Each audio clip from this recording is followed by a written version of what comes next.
Call this meeting to order for the Senate Public Safety Committee. Ladies and gentlemen, at this time, I'd like to recognize our very own Senator Randy Robertson to open us up in a word of prayer. In the voice of John Albers, thank you very much. Those who are comfortable doing so, please bow your head while I pray. Dear Heavenly Father, we humbly approach you today, Lord God, as the servants that we are, Lord. I ask that during this meeting you'll remind us, Lord God, that open hearts, open minds, and compassion are the three virtues, Lord God, that we need as we move through the day in and day out doings here at the Georgia State Capitol. God, remind us each and every day that our mission on this earth is to care for our brothers and sisters who walk beside us, before us, and behind us, Lord God. Please, we ask all these things through the precious name of your Son, our Lord and Savior, Jesus Christ. Amen. Amen. Thank you. All right, we've got several bills on the calendar, and then we're also going to get a little presentation today. We're going to begin with House Bill 200. Chairman Powell, if you would come on down. Everybody has a copy of this in their folders. This is the original bill as passed the House from last year. No changes in committee. Fairly straightforward, but Chairman Powell, if you would please give us a quick overview of this fairly straightforward bill. Thank you, Mr. Chairman, and ladies and gentlemen, always a pleasure to be with y'all.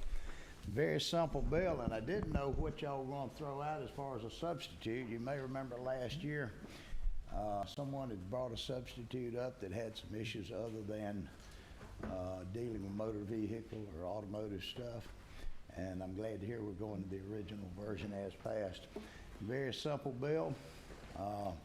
We have vehicles now that are three-wheelers that aren't considered motorcycles. They're considered small automobiles. The current definition of law is if they have a steering wheel, and we're changing that to say that if they have Some seat belts and a frame, to either partially or fully enclosed operator.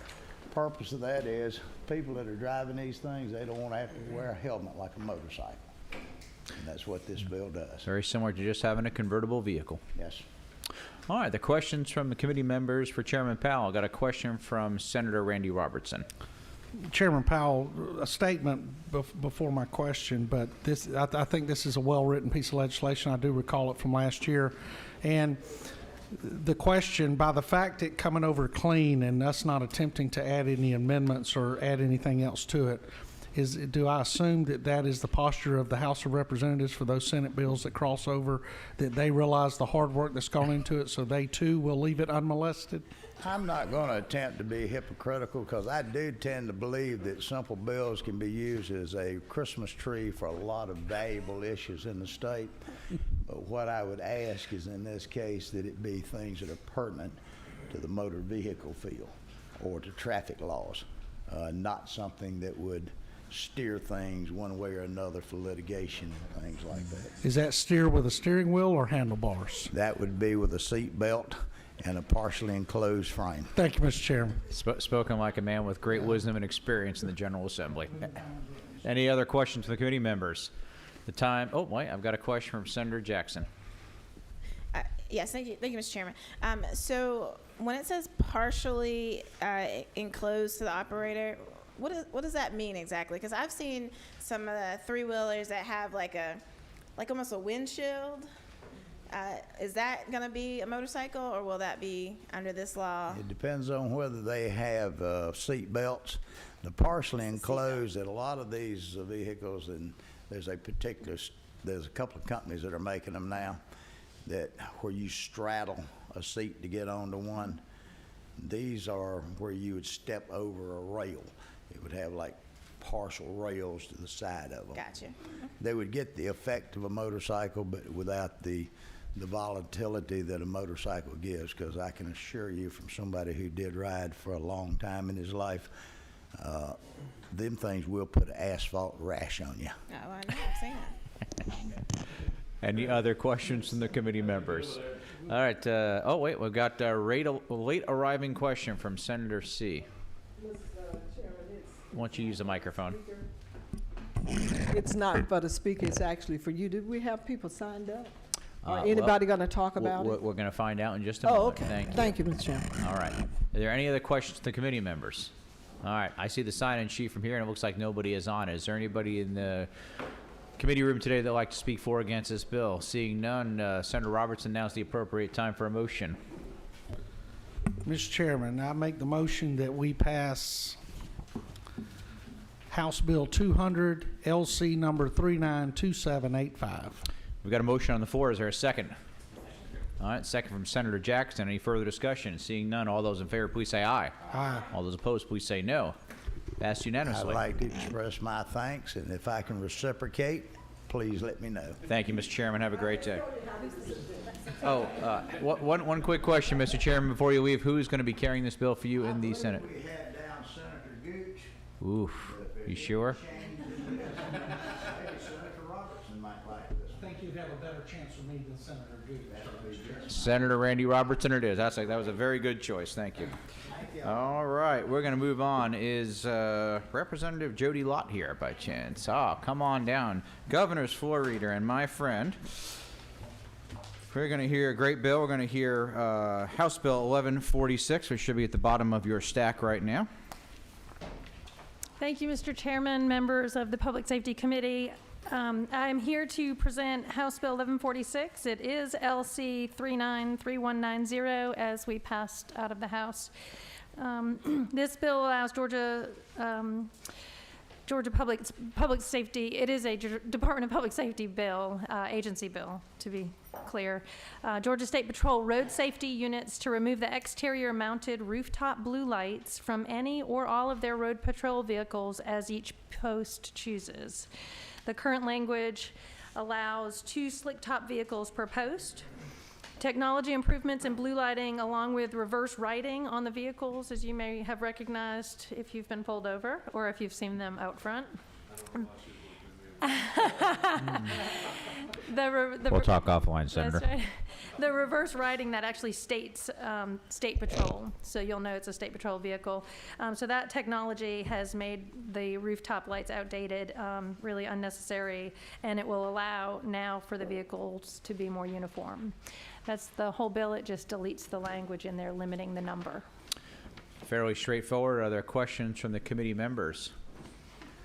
I'm looking back at our Georgia State Patrolman here in the audience. I'll give you a thumbs up or a thumbs down on this one. I got a thumbs up, okay. Is there anybody else in the committee that has a question for Representative Lott? Is there anybody in the committee room that would like to speak for and against the bill? Seeing none, I'll entertain a motion. Well, I saw a finger coming up from Senator C. first, so she gets motion to pass. I've got a second from Senator Payne. Is there any further discussion from the committee members? Hearing none, all those in favor, please say aye. Aye. Opposed, please say no. Passed unanimously. And who is carrying this great bill? The most amazing Senator Albers will be carrying the bill. That's flattery is going to get you everywhere around here. You can't all The be representative the most. knows for which she speaks. Thank you very much. I appreciate it. All right. Excellent. Okay, moving on. We have got House Bill 246. Representative Watson, come on down. Thank you, Mr. Chairman. Members of the committee, I do bring before you HB 246, LC 393421S. This is a bill that I presented to you last year dealing with license renewal fees on lost licenses, raising the fee from $5 to $10. And for limited driver's permits, if you receive a DUI or get in trouble, lose your license, and you need a limited driving permit, we're raising that from 25 to 32. This is basically just to help cover the cost to the state to provide these services. And that's all that we're doing in the bill, and I'd be glad to take any questions. Thank you, Representative Watson. And just to be clear for everyone that didn't hear that, today, if this is not passed, we're basically subsidizing the cost of getting those licenses issued. Here, we're just trying to reclaim the actual cost of the state. So it's a net even. Is that correct? That's correct. All right. Questions from the committee members? I have a question from Senator Kim Jackson. Thank you, Mr. Chairman. How much does it cost currently to the department to issue these permits? I think if they do it online, it's $461. If they do it in If you go to the driver services office, it's $15.21, and driver services is here, and they may confirm that, but that's the cost to the state right now. So at $10, we'll still be supplementing it by $5? Is that? I think if you said it's one's 5 and one's 15, so 10's going to split the difference. Okay. But I've got the very lovely Siobhan DeLeslie from the Department of Driver Services, who I'm sure can help educate our community. Yes. So right now, to replace your license is $5. It will increase to $10. And a limited driving permit, it's $25.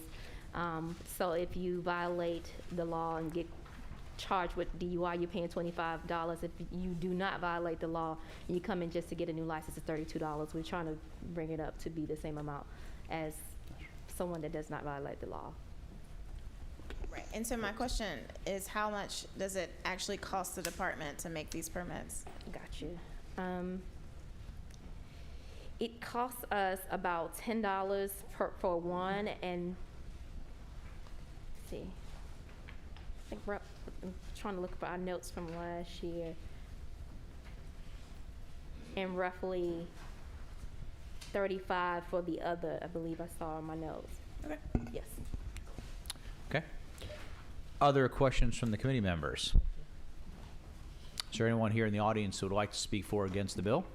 Seeing none. What's the pleasure of the committee? Motion to pass from Senator Robertson. Do I have a second? Senator Jackson. Any further discussion from the committee members? Seeing none, all those in favor, please say aye. Aye. All opposed, please say no. Passed unanimously. And who's carrying this wonderful bill in the Senate? I was hoping you would, Mr. Chairman. All righty. That's a good choice. All right. Thank you. Thank you. Appreciate it, committee. Thank you. It's not bragging if it's true. No. All right, we're having fun today. That's right. All right. Representative Houston, come on down. Are you here? No, I don't think it's Houston Gaines. That's Penny. Houston, I'm sorry. Looks like Houston, sounds like Houston. I don't see her here right now. We're going to go to House Bill 1004, Representative Misha Maynor. Come on down, my fellow delegation mate from Fulton County. We're going to be looking at House Bill 1004. Thank you, Mr. Chair. And if I can have someone from the AUCC come up in That's case fine. there are some other questions. And we have got, just for everybody's edification, LC 393383S. Yes. And this is, you know, a lot of people say this is a simple bill, but this is actually a necessary bill. And the AUCC, which is in my district, it's comprised of Morehouse, Spelman, Morris Brown, Clark, and several others. They are the only consortium in the state of Georgia.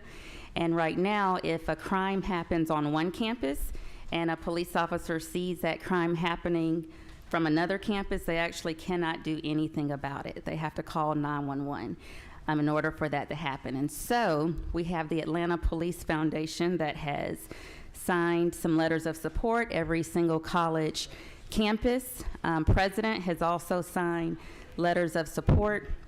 Right now we have, which is really timely, the HBCU bomb threats are going on, and so for things like that, we really do need the ability for the college campuses to collectively come together and have a united police force.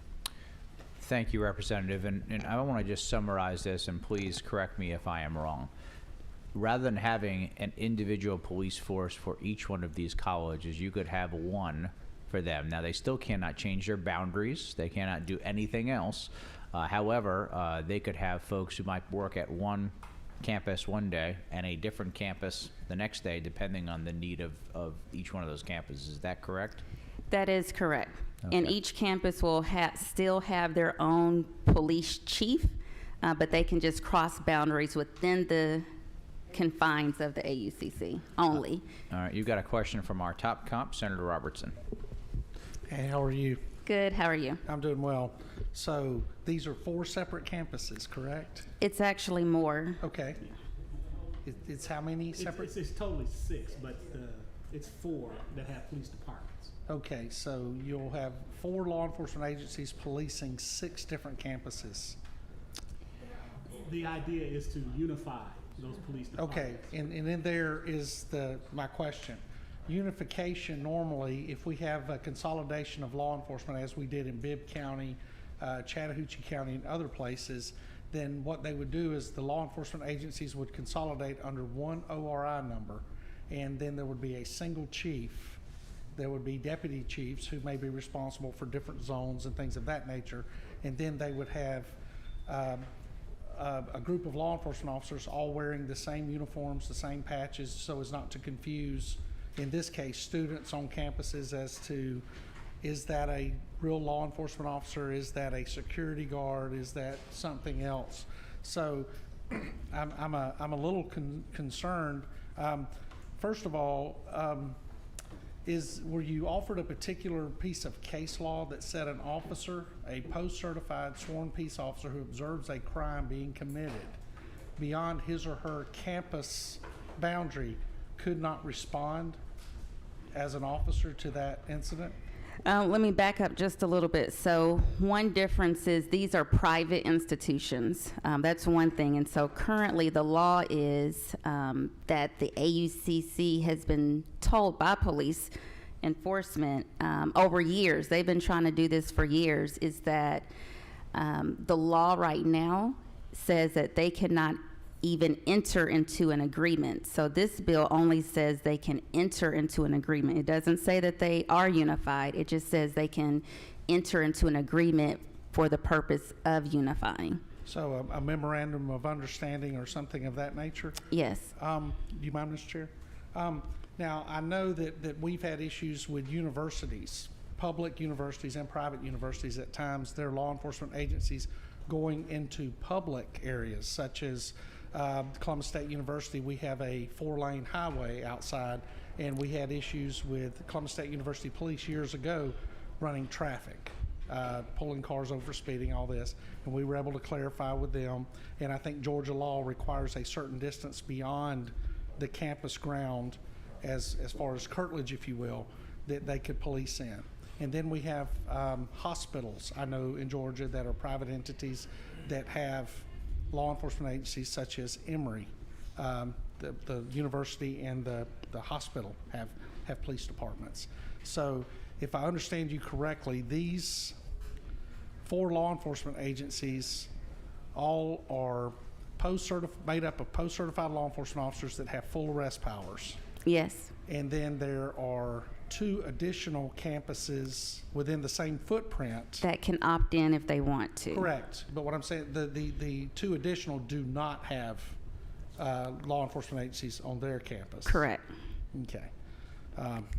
And I did not mention that in the House, this is a substitute because we went through the language with Mr. Norris with the Sheriff's Association. We made some changes to make sure that it fit his needs, basically referencing the things that you just mentioned, as well as we changed some language to make sure that this does not affect any public university. So all of that still stays the same.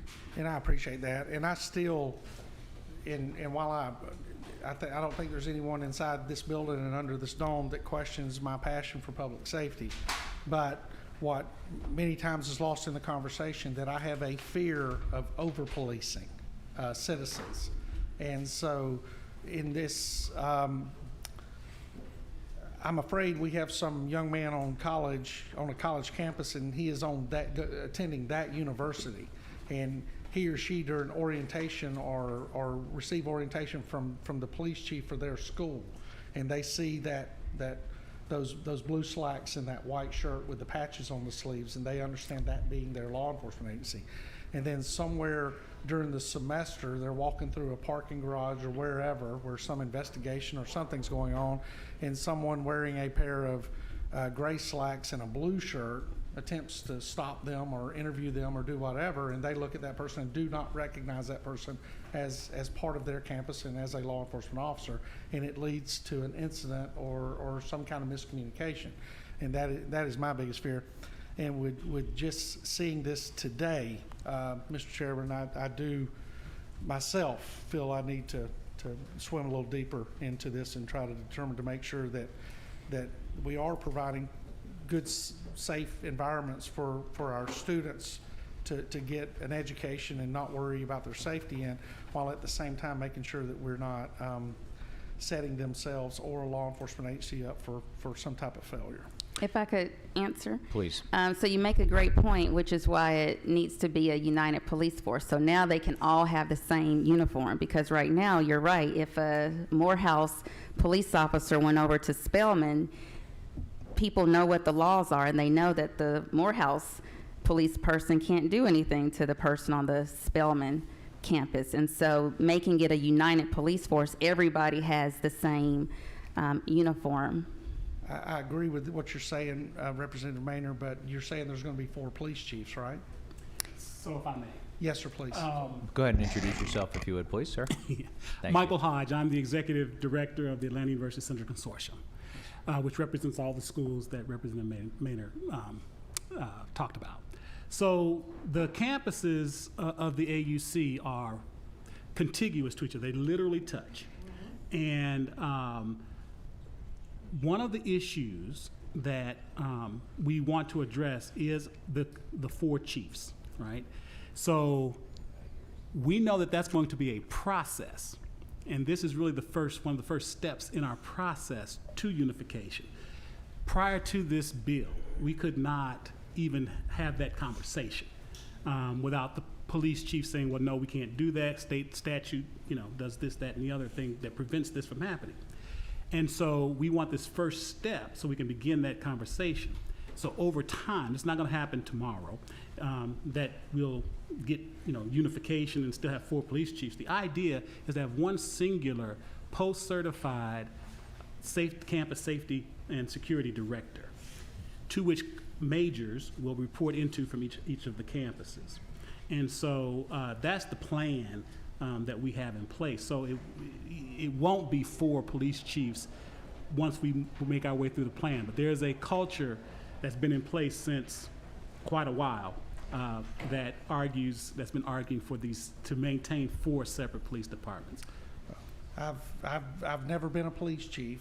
I've been in the room, and there's usually not a whole lot of room in a room for more than 2.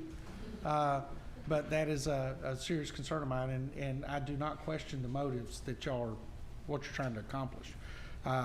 This is, like I said, this is the first I've ran into this, and as I read through the legislation, I leaned over to my partner in crime, Chairman Harper, and told him I had a few issues with it, and I think if we have another meeting coming this week, I would be more than happy to. I would feel much better with an opportunity to look at this, because what I do not want to do is set you guys up for failure, and because those egos are a concern of mine, because the individuals who get hurt in this are not the chiefs, and it's not the university presidents per se, but it's the students on the campus, and that's my biggest fear, is with all of the rhetoric and all of the issues that we've had surrounding public safety over these past 3 and 4 years. I just think we need to be very gentle and careful as we move through something like this that has as many souls that attend on those campuses. I'm not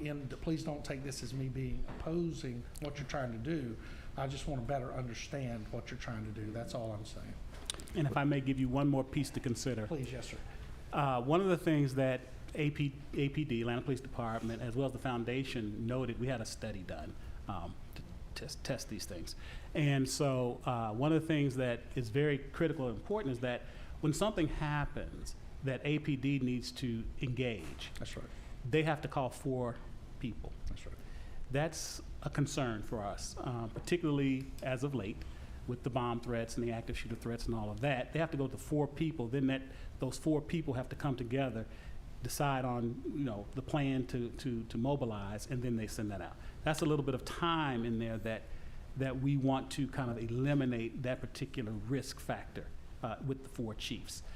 So that's just one more piece for you to consider, is that it's the communication that really gets kind of slowed up with 4 folks. And to that, I would encourage you to, as in your position, to take a strong look at the NIMS model, which was created post 9/11 where it gave us the opportunity not only for law enforcement to work out plans way before they were ever needed, but it also partners up with fire service, EMS, and other groups, so that whether it was a bomb tech, and I was director of Homeland Security for the city of Columbus for 4 years, and coordination amongst the multiple agencies, not only in Columbus, Georgia, but also in East Alabama, was a part of our response, along with Fort Benning and others, that we had these wrinkles ironed out well before. And sadly, it was tested one day when an active shooter went into one of our hospitals and engaged and ended up killing some healthcare professionals, that when we showed up at the scene, different patches, different uniforms, but there was no question as to who was running the scene,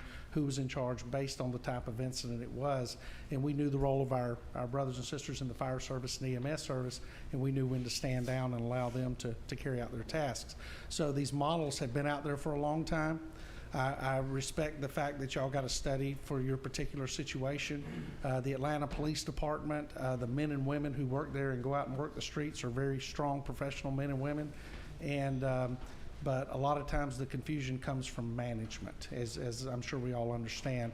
So like I said, I fully support what the intention, what y'all are trying to accomplish, and I think it's easy to accomplish if the egos aren't involved, which you're saying that y'all are working to move those out of the way. And I think once I have an opportunity to dive a little bit deeper into this, I would absolutely be in support of it. All right, Chairman? we've got a few more questions here. Okay. So this is what I just want to let everybody know is going to happen, because we've got 4 questions. I support your bill completely, but in deference to some questions of committee members, what we're going to do is we're going to vote on it. You're going to be the first on the calendar on Thursday, so you get voted out, so you have plenty of time to get on the floor and get passed, okay? So we're not going to put you in harm's way, but I want to give deference to that. We've got a few more questions that I want to be able to get through. But let's make sure between now and our meeting on Thursday that you've got those settled out, and we are going to do a very quick meeting, and we're going to get you voted right out, okay? All right, so I had a couple more questions. I got the first question from Senator Cardin Summers. Thank you, Mr. Chairman. Just a clarification of what Senator Robertson was asked just a minute ago. You won't be running traffic stops. These police officers won't be running traffic stops, correct? No, the way we changed the language, it's only within the confines of the university property. And one question was asked, I don't know exactly where it came out of, post-certification for officers. Are these officers trained at the same level as officers that are on the street, state patrol, et cetera, have all the same training? Yes. That's my question. Thank you, Mr. Chairman. We've got a question from Senator Jackson. Yes. Thank you, Representative Maynard. You mentioned that this law was that you had it rewritten to only include private institutions, or maybe I missed that, but I'm unclear about what in the bill limits this to only the AUC or to private facilities versus all public facilities too. The first version had some language in it about the technical colleges system of Georgia.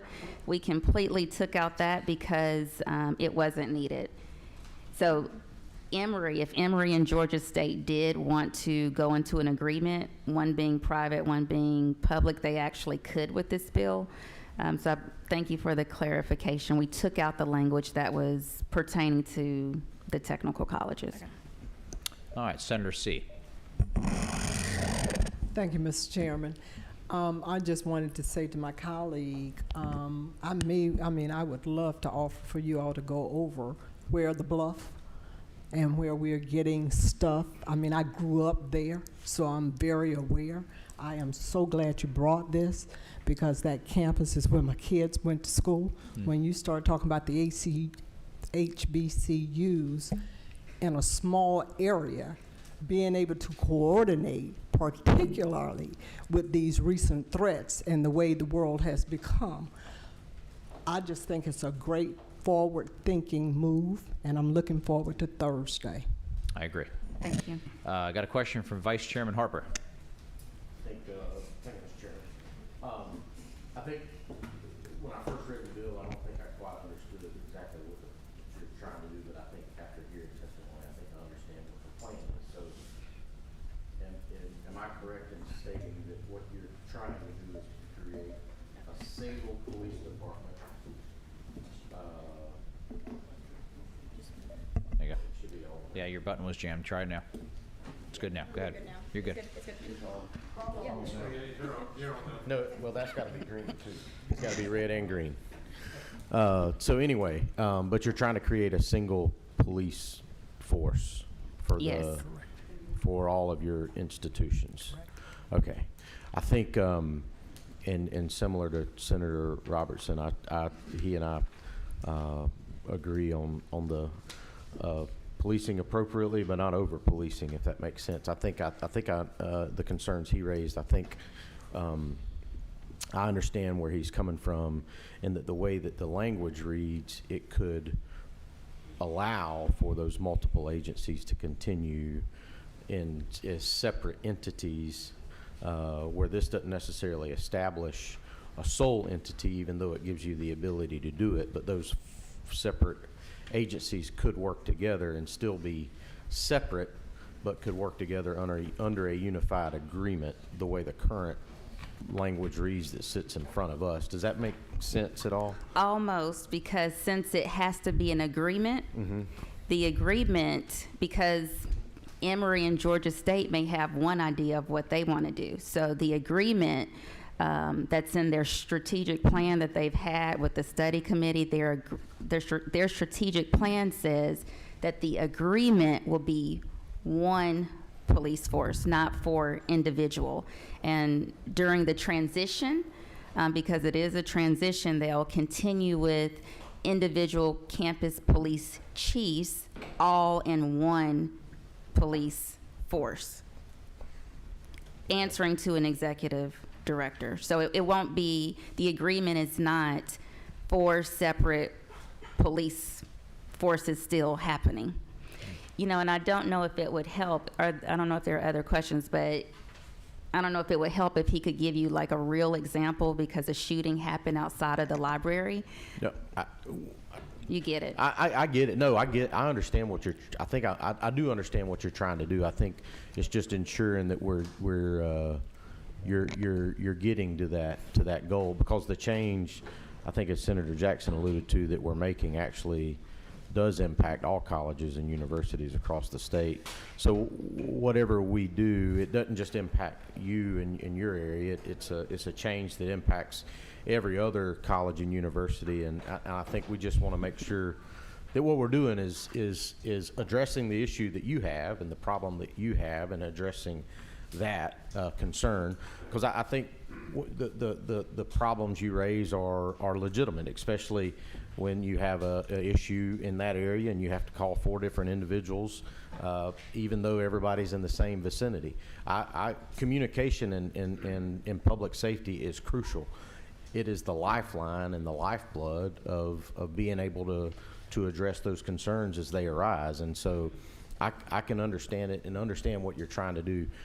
I guess I just want to make sure what we're doing fixes and addresses the goal that you have in mind, while at the same time not doing something that may have unintended consequences going forward. Does that make sense at all? Sure. Yes. So I support what you're trying to do. We just want to make sure we get there in the right way. And I didn't mention that TSG and the University System of Georgia, they also made their changes, so it wouldn't affect them. So TSG, USG, and the Sheriff's Association, this is all the language everybody agreed to. All right. Thank you. Is there anybody here in the audience today who wants to speak for or against this bill? Jenna, why don't you come on down? If you could, you can stay there, Misha, if you don't, or Representative Maynard, I'm sorry. Yes. This is who was Sir, at would you the mind, let the representative stay if you don't mind? Thank you. Good afternoon. I'm Jenna Colvin with the Georgia Independent College Association. Spelman, Morehouse, and Clark Atlanta are members of our association, and I know just enough about the Campus Policeman Safety Act to be dangerous, so I'm going to see if I can try and help here. Currently, under the Campus Policeman's Act that authorizes jurisdiction for post-certified officers on private college campuses, it requires a unity and alignment between employment and jurisdiction. So under the Campus Policeman's Act, an officer employed by Morehouse can only patrol property owned by or under contract with Morehouse University, and then there's like a little buffer zone around it. So what happens is they don't have jurisdiction on Spelman's campus or on Clark Atlanta's campus because they're not employed by Spelman or Clark Atlanta. Under the university system and the technical college system, right, it's a single system, and for years, right, Saturdays in Athens is patrolled by officers from across the system. This act would allow the officers employed by one private college to go work for the other private colleges with an agreement in place. But right now, because they only have jurisdiction in the property owned by their employer, they can't go anywhere else. So, so that's why the statute's needed. Thank you. Question from Senator Jackson. So I know just enough about the AUC to be a little dangerous here. So the Woodruff Library is a consortium library. Yes. That is ostensibly owned by the consortium. So what law enforcement officer is authorized to respond to Woodruff Library? If I'm not mistaken, right, because it's a private institution, so when the shooting happened at that library, they had to wait for APD to come. Good question.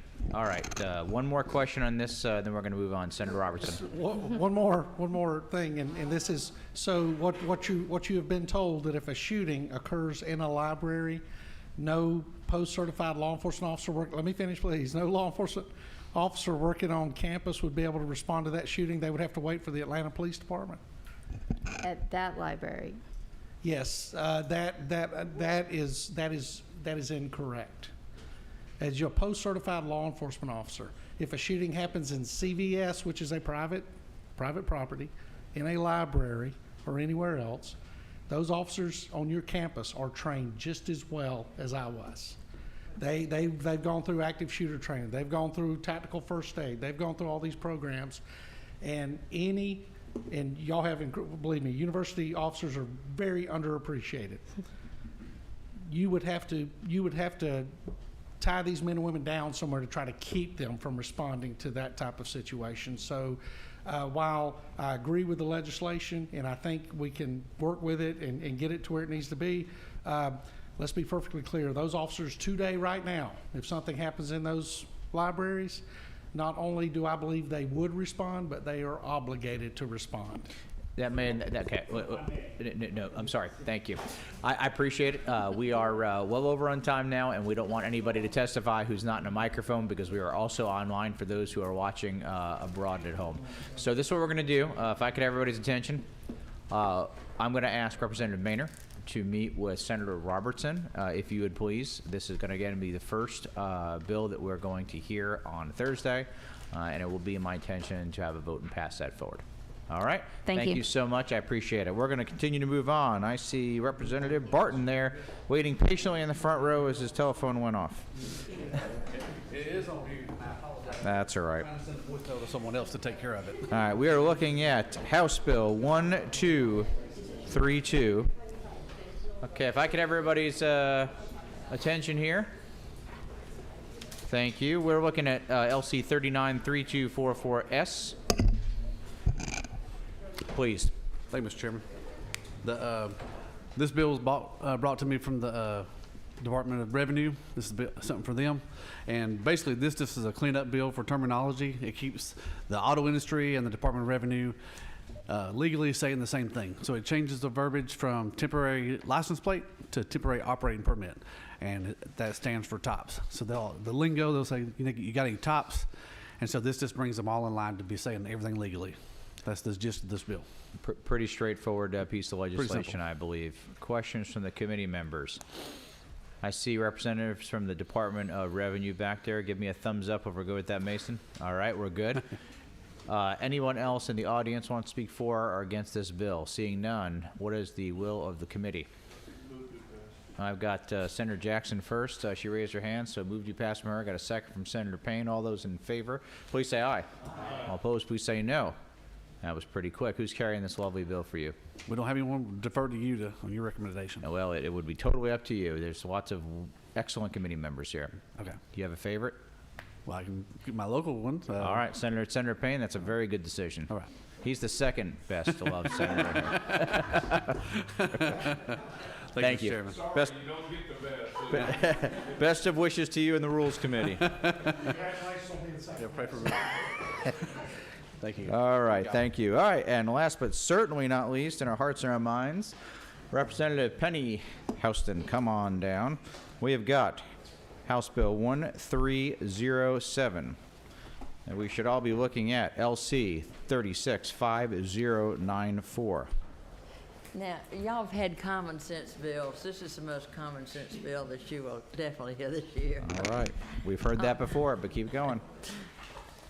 House Bill 1307, this bill simply requires excavators in Georgia to call 911 in the event that they accidentally strike a natural gas line or hazardous material pipeline. Currently, the PSC does train excavators to call 911 if they accidentally strike the pipeline or gas line. However, it is not codified into law. And as you know, the federal government reimburses the Public Service Commission for its work on facility protection. And every year, the PSC is audited by pipeline security performances, and they have been told that if this bill is not passed, they will risk losing auditing points. We had this bill last year, and somehow it got attached to another bill and did not pass the Senate. So this is a standalone bill. And I just want to say thank y'all that a couple of years ago in appropriations, we hired 2 new pipeline people, and the House and the Senate, we put in $150,000, thinking if we got more points on our audit report, we would get back $300,000. Well, I'd like to report we got back $500,000. And we hope by passing this bill, and it remains a standalone bill that will pass, that we can bring more money down from the federal government on our audit. That sounds like a great, And straightforward I piece of have- legislation. I have, I have somebody here from PSC if y'all would like to talk with him. Let's start with some questions first here. I've got a question from Senator Cardin Summers. Representative Housen, how you doing? Question for you. I deal with equipment, and I just want to make sure we're on the same sheet of music here, because people always like to mince words this day and time in life. Excavators is usually a track vehicle, usually a bigger machine excavator. Backhoe is a rubber-tired vehicle usually. They also dig, and they've hit gas lines before in our areas, as you want to. And also now with boring equipment going on with the cable industry, putting in fiber, et cetera, I think there's been a couple of cases of boring equipment have actually hit lines. I just didn't know if we might better include that in the line excavators, which means the different versions of it. Well, I think you mean excavator is somebody that digs in dirt. Isn't that the definition of an excavator? Well, technically it's a track hoe. An excavator is a track hoe. Track hoe? Yes, ma'am. I think you're talking about a piece of equipment, because they're talking about an individual. If the You're doing individual is required to call. Anybody hits it. Well, I'm The saying excavator would be the person, not the piece of equipment. Am I- No. Yes, because the Yes. excavator shall make an emergency phone call. Well, the excavator, I know. Because if the equipment can make the telephone call, it'd be a pretty smart piece of I equipment. think The they're operator. describing. I think they're describing. All right, we're gonna rein this in a little bit. Okay, all right. I'll just Thank you, withdraw. thank you, Okay. okay. I just want, thank you so much for the question. Thank you. Any other questions from the committee members? All right, Mr. Tom Kraus from the Public Service Commission, do you have anything you want to add to that? Just give us a thumbs up then. Okay. Is there anybody else in the audience that wants to speak for or against this bill? I see none. What is the will of the committee? Senator Summers, you like to be, all right. We got a motion on the floor from Senator Summers. We got a second from Senator Anderson. Is there any further discussion? Seeing none, all those in favor, please say aye. All opposed, please say no. All right, passed unanimously. And who's going to carry this bill? Senator Payne. Senator Chuck Payne. Oh, he's 2 for 2, number 2. All right. Well, and I hope that y'all will invite me back next year so I can tell you how much money we brought. We look forward to hearing all about that. Thank you, Representative Houston. Okay, don't leave your seats just yet, ladies and gentlemen. We are not done. We are going to hear from Patrick Rodriguez from Common Good. You're the director, I believe, and he's got something very important I want the committee to learn about. I want to thank Senator Orrock for making the introductions.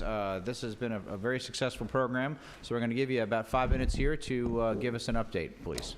Thank you so much, Mr. Chairman. So my name is Patrick Rodriguez. I'm the director at Common Good Atlanta, one of 3. And Common Good Atlanta is a prison education program here run in the state of Georgia. We're currently in 4 prisons.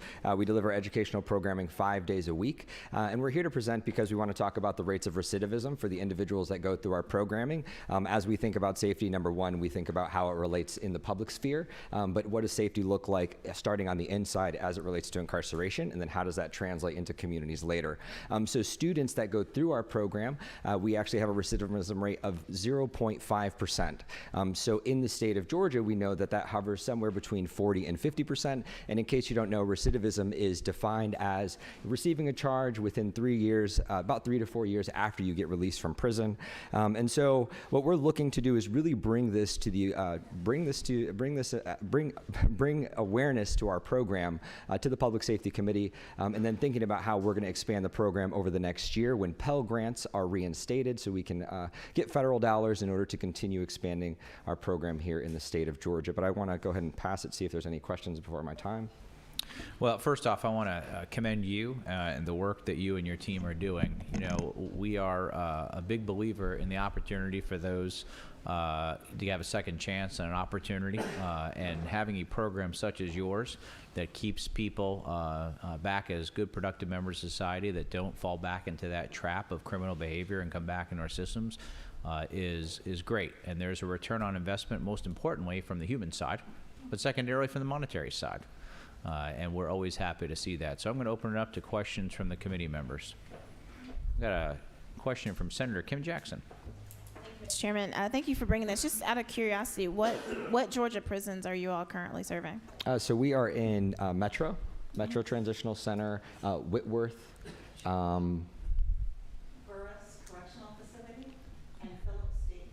and we also have a downtown component for formerly incarcerated people to also continue their education. Excellent. Thank you. I've got a question from Senator C. Not a question, Mr. Chairman. Thank you for your service. All right, that's a great comment.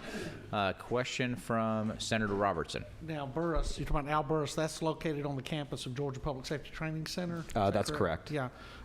Really quick on the back of your thing, you said 125 incarcerated individuals reached annually. That's correct. By your program. $24,000 per person incarcerated annually. Is that the cost for each of the 125 through your program, that you guys are investing $24,000 into each individual? No, that's the cost to incarcerate them. Okay, so and then the $3 million is the annual cost savings. That's correct. Okay, so if I take the 24,000, multiply it by 125, then that's what y'all are saving the state of Georgia right now in keeping those individuals out of prison. That's right about there. That's correct. Yeah. Okay. Very good. Thank you. Good question. I got a question from Vice Chairman Harper. Just out of curiosity, I know you mentioned educational programming, so we do a lot of different educational programming in the corrections system. So I'm just curious what areas y'all are, what you're focused on, and what programming you're providing. Yeah, so education is kind of looked at in 2 different ways. Number one, technical training in terms of like welding or a plumbing certification, and those would be along the technical side of things. We do degree bearing as it relates to post-secondary education. So we partner with Kennesaw State, Emory, and other universities here. And what we have found is that the studies that have been done that reduce the rates of recidivism are directly related to post-secondary education. And a lot of that has to do with identity. How does a person see themselves as a college student? And so yes, that answers your question. Okay, it does. Thank you. We've got a question from Senator Anderson. Thank you for what you do. I got 2 questions really. What's the category age that you Yeah, so focus that varies anywhere from 18 to 55, 60. It just depends Okay, on okay. who there is. At Burris specifically, they have the juvenile side of things, and they also have called the charter school, where students can actually get a high school diploma versus a GED. And you teaching welding? No, sir. We actually do, so it's a Clementi model. So they receive 6 college credit hours after going through 5 different disciplines, about 110 hours total of classroom time. And then they can get up to 9 doing bridge courses. And this goes over things such as psychology, reading, critical writing, and thinking. So none of your vocational training is going toward a trade? We actually have that already in the prison systems Correct. center, so I think they're handling the other side. Okay, all right. Yeah. Okay, Yep. got you. All right. Thank you. You may, if you'd like to come up, please introduce yourself. Hi, I'm Sarah Higginbotham. I'm a professor at Emory University. And so, Senator, it's not unusual for many of our students who are taking college classes to also be in welding or shop or the print shop. So they can do both. They can both be getting a college degree, working toward a college degree and learning a trade. My main question is, what part that y'all are doing, does it help them go toward their getting that certification? So it helps them go towards getting a bachelor's degree. And then in terms of supporting them on the outside, we have an alumni network that they're all a part of, to where we are able to connect them with service providers in order to meet the needs that they have. So for instance, we had a gentleman, Gregory Turner, get out last week. I made a phone call. We got it collected to CEO, Center for Employment Opportunity. He starts, I forget, orientation on Monday. And so it's just a quick, within 2 weeks of release, we were able to get him somewhere because of the network, but not specifically in terms of trades. That's great. I want to thank you for coming down today. I'm going to ask you, if you would, to come back about this time next year to provide us an update, if you would, on the success you've had and how we can be of best service to you and the great work you're doing. We appreciate it. Okay. Thank you very Thank much. you so much. All right, yeah, thank you guys so much. All right, with that in mind, this meeting of the Senate Public Safety Committee is hereby adjourned. Have a great day. Thank you.